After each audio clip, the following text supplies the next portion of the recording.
Hello दोस्तों, मैं किफन स्वागत करता हूं आपका। आज हम पढ़ने वाले हैं 25 मार्च 2022 का मोस्ट इम्पॉर्टेंट करंट अफेयर्स।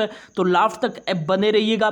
यदि नए हैं तो प्लीज़ दोस्तों चैनल को सब्सक्राइब कर लीजिएगा, वीडियो को लाइक एंड शेयर भी एक कर दीजिएगा। तो चलिए स्टार्ट एक करते हैं।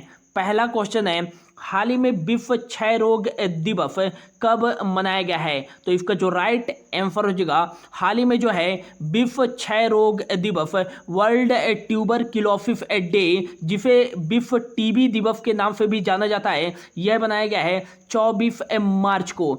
इस दिवस को मनाए जाने का जो प्रमुख उद्देश्य है वह है कि इस बीमारी से होने वाले सामाजिक एवं आर्थिक प्रभावों के बारे में जो है जागरूकता फैलाने के लिए हर वर्ष यह जो है विश्व क्षय रोग दिवस 24 मार्च को मनाया जाता है। अगला आपको याद रखना है कि यदि पूछा जाए कि ये जो टीबी रोग होता है, क्षय रोग, यह किस प्रकार की बीमारी होती है, तो ये आपको याद रखना है कि यह एक संक्रामक बीमारी होती है। और नेक्स्ट, यह किस बैक्टीरिया के कारण होता है, तो ये आपको याद रखना है कि लैक्टोबैसिलस ट्यूबरक्लोसिस बैक्टीरिया के कारण ये होता है क्षय रोग, जिसे हम टीबी या ट्यूबरक्लोसिस भी कहते हैं। अच्छा, विश्व क्षय रोग दिवस 2022 की थीम क्या थी? तो 2022 की इसकी थीम थी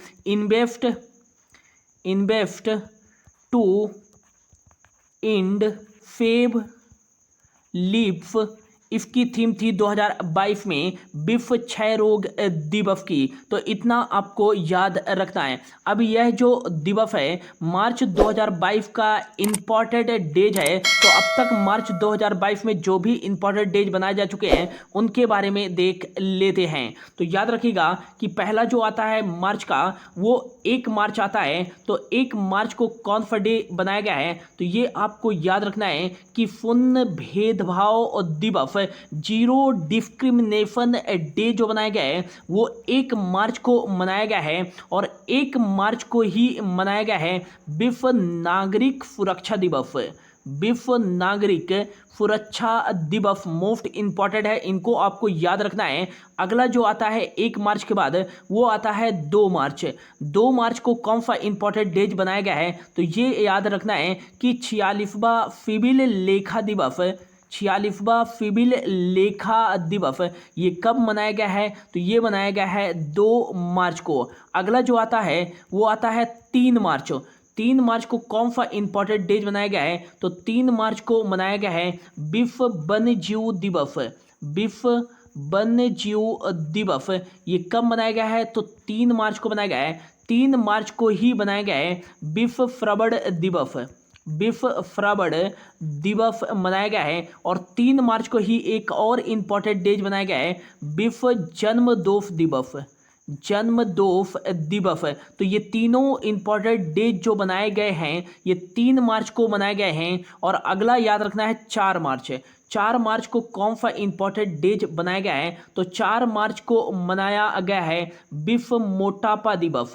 विश्व मोटापा दिवस। और 4 मार्च को ही बनाया गया है, आईएमपी है, इसको कर लीजिएगा, आईएमपी इंपॉर्टेंट है, राष्ट्रीय सुरक्षा दिवस। राष्ट्रीय सुरक्षा दिवस ये कब मनाया गया है? तो 4 मार्च को बनाया गया है। और 4 मार्च को ही एक और इम्पॉर्टेंट डेज बनाया गया है 2022 में, कर्मचारी प्रशंसा दिवस। कर्मचारी प्रशंसा दिवस जो मनाया जाता है ये हर वर्ष जो है मार्च माह के पहले फ्राइडे को मनाया जाता है। और जो कि 2022 में यह 4 मार्च को मनाया गया है कर्मचारी प्रशंसा दिवस। अगला जो आता है 4 मार्च के बाद वो आता है 7 मार्च। 7 मार्च को मनाया गया है विश्व टेनिस दिवस। विश्व टेनिस दिवस ये कब मनाया गया है? तो ये मनाया गया है 7 मार्च को। अगला जो आता है वो आता है 8 मार्च।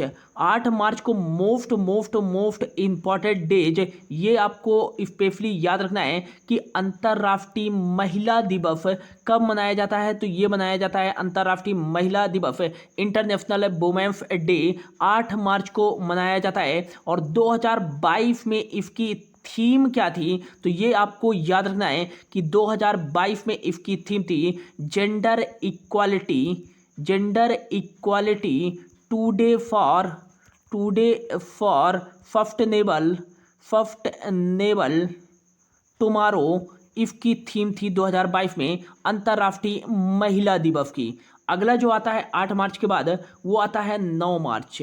9 मार्च को कौन सा इंपॉर्टेंट डेज मनाया गया है, तो ये आपको याद रखना है कि धूम्रपान निषेध दिवस ये 9 मार्च को मनाया गया है। और यह जो है धूम्रपान निषेध दिवस हर वर्ष 2022 मार्च में जो है ये जो धूम्रपान निषेध दिवस है। अगला जो आता है वो आता है 9 मार्च।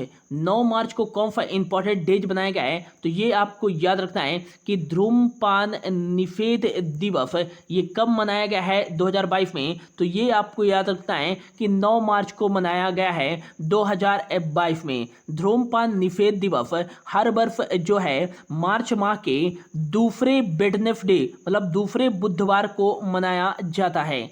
अगला जो आता है वो आता है 12 मार्च। 12 मार्च को कौन सा इंपॉर्टेंट डेज मनाया गया है, तो ये आपको याद रखना है कि विश्व ग्लूकोमा दिवस ये कब मनाया गया है, तो ये 12 मार्च को मनाया गया है। अगला जो आता है 12 मार्च के बाद वो आता है 14 मार्च। 14 मार्च को मनाया गया है अंतर्राष्ट्रीय गणित दिवस। अंतर्राष्ट्रीय गणित दिवस कब मनाया जाता है, तो ये याद रखिएगा कि 14 मार्च को मनाया जाता है। अगला जो आएगा वो आता है 15 मार्च। और 15 मार्च को कौन सा इंपॉर्टेंट डेज बनाया गया है, तो 2 इंपॉर्टेंट डेज बनाया गया है 15 मार्च को। एक तो बनाया गया है विश्व उपभोक्ता अधिकार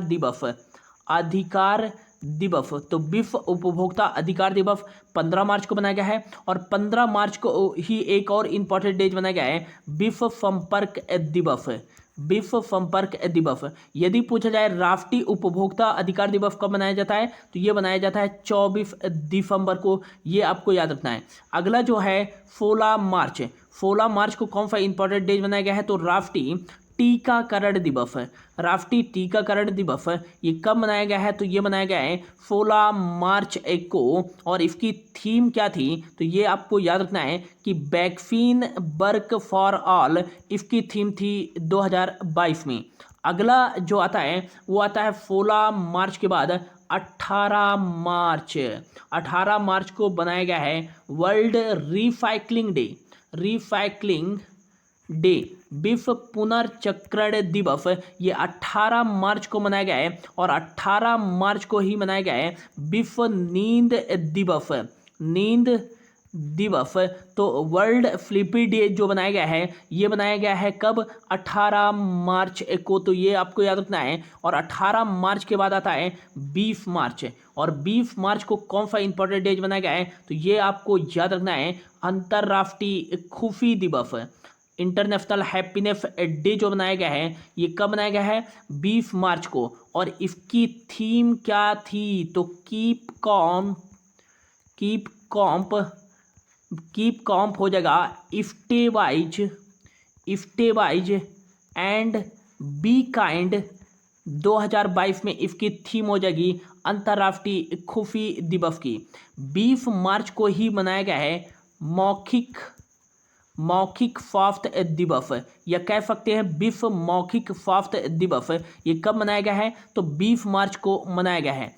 20 मार्च को ही एक और इम्पोर्टेंट डेज बनाया गया है जिसका नाम है विश्व गौरैया दिवस। और इसकी थीम क्या थी, तो आई लव स्पैरो इसकी थीम थी। अगला जो आता है 21 मार्च को कौन सा इंपॉर्टेंट डेज बनाया गया है, तो ये आपको याद रखना है कि विश्व कठपुतली दिवस ये कब बनाया गया है, तो 21 मार्च को बनाया गया है। इसकी थीम थी द सी, ये आपको याद रखना है। 21 मार्च को ही मोस्ट इंपॉर्टेंट डेज और बनाए गए हैं कौन कौन से, तो ये आपको याद रखना है कि विश्व कविता दिवस ये कब मनाया गया है, तो 21 मार्च को ही मनाया गया है विश्व कविता दिवस। 21 मार्च को ही मनाया गया है अंतर्राष्ट्रीय वन दिवस। 21 मार्च को ही मनाया गया है विश्व डाउन सिंड्रोम दिवस ये कब बनाया गया है, तो ये 21 मार्च को ही बनाया गया है। 21 मार्च को ही बनाया गया है अंतर्राष्ट्रीय नवरोज दिवस 21 मार्च को ही बनाया गया है, जो है नस्ली भेदभाव के लिए अंतर्राष्ट्रीय दिवस, ये आपको याद रखना है। अगला जो आता है 22 मार्च है। 22 मार्च को कौन सा इंपॉर्टेंट डेज बनाया गया है, तो ये आपको याद रखना है कि विश्व जल दिवस। विश्व जल दिवस, इसकी थीम क्या थी, तो ground water visual invisible to visible, इसकी थीम थी 2022 में। और 23 मार्च को कौन सा इंपॉर्टेंट डेज बनाया गया है, तो ये आपको याद रखना है विश्व मौसम विज्ञान दिवस। मौसम विज्ञान दिवस। और विश्व मौसम विज्ञान दिवस की थीम क्या थी, तो early warning and early action, इसकी थीम थी। 23 मार्च को ही मनाया गया है शहीद दिवस। और अब जो है 24 मार्च को मनाया गया है विश्व क्षय रोग दिवस। मानता हूं दोस्तों थोड़ी टाइम लगा है, लेकिन अच्छे से हमने जो है कंप्लीट किया है मार्च के सभी इंपॉर्टेंट डेज, तो ये आपको याद रखना है। अगला क्वेश्चन है, हाल ही में एबेल पुरस्कार 2022 किसने जीता है, तो राइट आंसर देगा अमेरिका के प्रसिद्ध गणितज्ञ ने डेनिस पार्नेल ने जो है एबेल पुरस्कार 2022 का पुरस्कार जो है जीता है। और ये अमेरिका के गणितज्ञ हैं डेनिस पार्नेल। अगला आपको याद रखना है कि इन्हें किस लिए दिया गया है, तो याद रखिएगा कि एक गणित का नया क्षेत्र है टोपोलॉजी एंड याद रखिएगा ज्यामिति बीज गणित में योगदान के लिए जो है इन्हें इस पुरस्कार से सम्मानित किया गया है डेनिस पार्नेल को। अगला आपको याद रखना है कि ये जो एबेल पुरस्कार है, एबेल पुरस्कार को ही कहा जाता है गणित का नोबेल पुरस्कार, ये आपको याद रखना है। और ये किस देश के द्वारा दिया जाता है, तो ये नॉर्वे देश के द्वारा दिया जाता है। इसमें कितनी राशि दी जाती है, तो 7.5 मिलियन नॉर्वेजियन क्रोना प्रदान किया जाता है विजेता को। अगला आपको याद रखना है कि ये जो एबेल पुरस्कार है ये नॉर्वे के प्रसिद्ध गणितज्ञ नील्स हेनरिक के नाम पर दिया जाता है हर वर्ष। और यह हर वर्ष जो है गणित के क्षेत्र में उल्लेखनीय कार्य करने वाले विश्व के व्यक्तियों को दिया जाता है। और यह पुरस्कार जो दिया जाता है वो 40 वर्ष से कम उम्र के व्यक्तियों को ही दिया जाता है एबेल पुरस्कार। और 2022 का दिया गया है अमेरिका के प्रसिद्ध गणितज्ञ डेनिस पार्नेल को। अगला आपको याद रखना है, क्या किसी भारतीय को भी एबेल पुरस्कार दिया गया है, तो याद रखिएगा कि एक भारतीय अमेरिकी गणितज्ञ कह सकते हैं कौन, श्रीनिवास वर्धन जी को जो है 2007 में एबेल पुरस्कार से सम्मानित किया गया था या एबेल पुरस्कार जीते थे। और यदि पूछा जाए कि एबेल पुरस्कार के पहले प्राप्तकर्ता कौन थे, तो ये फ्रांस के थे जॉन पियारे। इन्हें 2003 में जो है पहला एबेल पुरस्कार प्रदान किया गया था। इतना आपको याद रखना है। अगला क्वेश्चन है, हाल ही में किसके द्वारा ब्रह्मोस सुपरसोनिक क्रूज मिसाइल का सफलतापूर्वक परीक्षण किया गया है, तो इसका जो राइट आंसर हो जाएगा हाल ही में जो है DRDO डिफेंस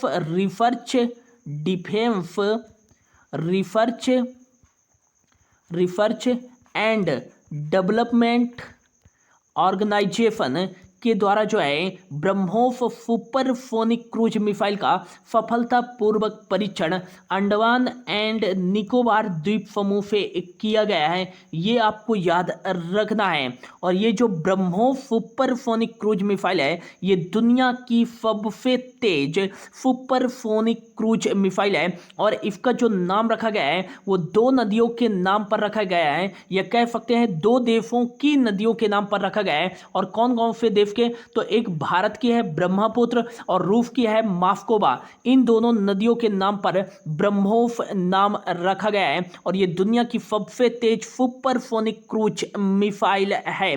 अब DRDO के द्वारा जो है इसका परीक्षण किया गया है अंडमान निकोबार में। तो DRDO का फुल फॉर्म तो मैंने बता दिया कि defence research and development organisation, इसका फुल फॉर्म हो जाएगा। 1958 में इसकी स्थापना की गई थी। नई दिल्ली में जो है इसका हेडक्वार्टर है। और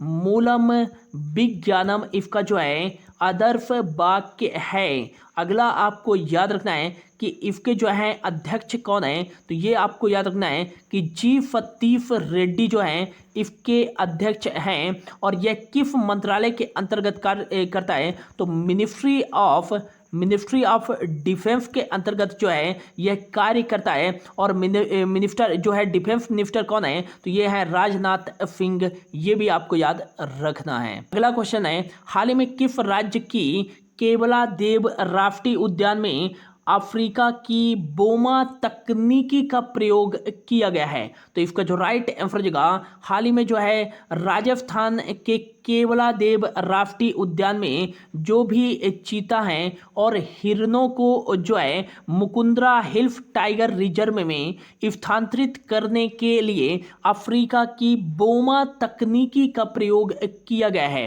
अब जान लेते हैं कि बोमा तकनीकी होती क्या है। तो याद रखिएगा कि इस प्रकार की बोमा तकनीकी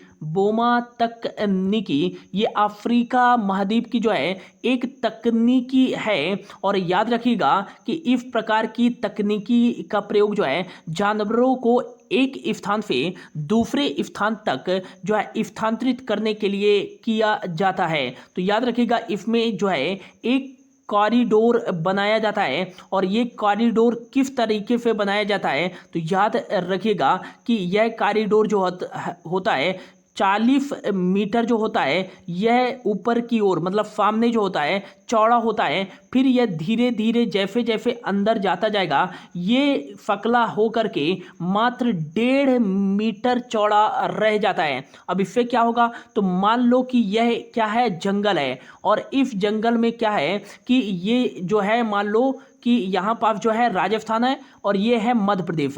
अब इस क्षेत्र में जो है बाघ पाए जाते हैं, टाइगर पाए जाते हैं। अब इस टाइगर को हमें क्या करना है कि मध्य प्रदेश से राजस्थान में क्या करना है, ले जाना है राजस्थान के केवलादेव नेशनल पार्क में। तो हम क्या करेंगे कि इसका क्या करेंगे, बोमा तकनीकी का प्रयोग करेंगे। बोमा तकनीकी क्या करेंगे कि जहाँ पास जो है ये टाइगर रहता है इस तकनीकी को लगा देंगे। इस प्रकार का एक कॉरिडोर बना देंगे जिसका जो है ऊपर मतलब कि सामने वाला जो हिस्सा रहेगा वो 40 मीटर चौड़ा रहेगा और अंदर जैसे जाता जाएगा वो 1.5 मीटर का हो जाएगा। और इसमें जो है एक निश्चित स्थान पर हम गेट लगा देंगे। और गेट लगा देंगे फिर क्या करेंगे कि हम वहां से बाहर चले जाएंगे। और मान लो यहाँ पास हमने एक कॉरिडोर बना दिया। अब ये 40 मीटर जो हो गया इसका चौड़ा भाग और इधर जो है फकला भाग मात्र 1.5 मीटर का बचा।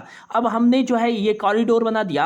अब यहाँ पास जो है हमने शेर के लिए ये टाइगर के लिए हमने यहाँ पास क्या कर दिया, उसके खाने के लिए कुछ रख दिया। अब टाइगर क्या करेगा, मान लो कि देखा इसको तो इसके अंदर क्या करेगा, धीरे धीरे प्रवेश करेगा। और जैसे ही यहाँ पास इंटर करेगा तो इसका एक गेट क्या हो जाएगा, बंद हो जाएगा।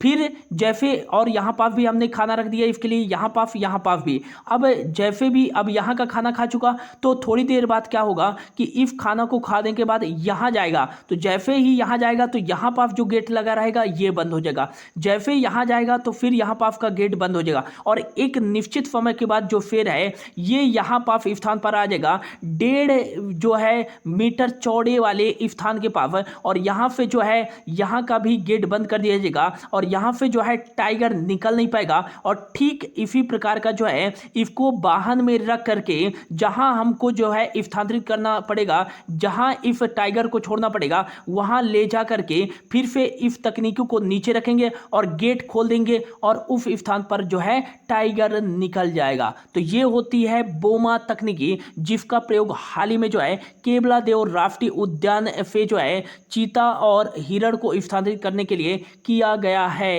अगला आपको याद रखना है कि केवलादेव राष्ट्रीय उद्यान कहाँ है, राजस्थान राज्य में। तो राजस्थान राजधानी क्या है, तो राजस्थान राज्य की राजधानी जो है वो है जयपुर, जिसे पिंक सिटी के नाम से भी जाना जाता है। और यहाँ के जो मुख्यमंत्री हैं वो हैं अशोक गहलोत यहाँ के मुख्यमंत्री हैं। यहाँ के जो राज्यपाल हैं वो हैं कलराज मिश्र, ये आपको याद रखना है। अगला क्वेश्चन है, हाल ही में प्रधानमंत्री नरेंद्र मोदी जी के द्वारा कहाँ बिप्लोबी भारत गैलरी का उद्घाटन किया गया है? तो इसका जो राइट आंसर जगह हाल ही में जो है प्रधानमंत्री नरेंद्र मोदी जी के द्वारा जो है पश्चिम बंगाल की राजधानी कोलकाता में जो है बिप्लोबी भारत गैलरी का उद्घाटन किया गया है। इसका उद्घाटन 23 मार्च को शहीद दिवस के अवसर पर किया गया है। यह बिप्लोबी भारत गैलरी क्या है? तो इसमें जो है भारत के स्वतंत्रता सेनानी जो हैं उनके योगदान के बारे में जो है बताया जाएगा और उनका जो है प्रदर्शन किया जाएगा इस बिप्लोबी भारत गैलरी में, जिसका उद्घाटन वीडियो कॉन्फ्रेंसिंग के माध्यम से प्रधानमंत्री नरेंद्र मोदी जी के द्वारा कोलकाता में किया गया है। कोलकाता को डायमंड हार्बर के नाम से जाना जाता है। इसे भारत का टॉलीवुड भी कहा जाता है, ये भी याद रखना है। और महलों के शहर के नाम से किस शहर को जाना जाता है? तो ये कोलकाता को ही जाना जाता है। अगला क्वेश्चन है, हाल ही में पुष्कर सिंह धामी ने किस राज्य के 12वें मुख्यमंत्री के रूप में शपथ ली है? तो राइट आंसर जगह हाल ही में पुष्कर सिंह धामी ने जो है उत्तराखंड राज्य के 12वें मुख्यमंत्री के रूप में शपथ ली है। अब इनको शपथ किसके द्वारा दिलाया गया है? तो उत्तराखंड के जो राज्यपाल हैं जनरल गुरमीत सिंह के द्वारा जो है इनको शपथ दिलाया गया है। उत्तराखंड की 2 राजधानियां हैं, एक तो है देहरादून और एक है गैरसैंण। गैरसैंण यहाँ की ग्रीष्मकालीन राजधानी है और शीतकालीन राजधानी है देहरादून। यहाँ के अब मुख्यमंत्री बन गए हैं पुष्कर सिंह धामी दूसरे कार्यकाल के लिए, और यहाँ के जो गवर्नर हैं वो हैं जनरल गुरमीत सिंह।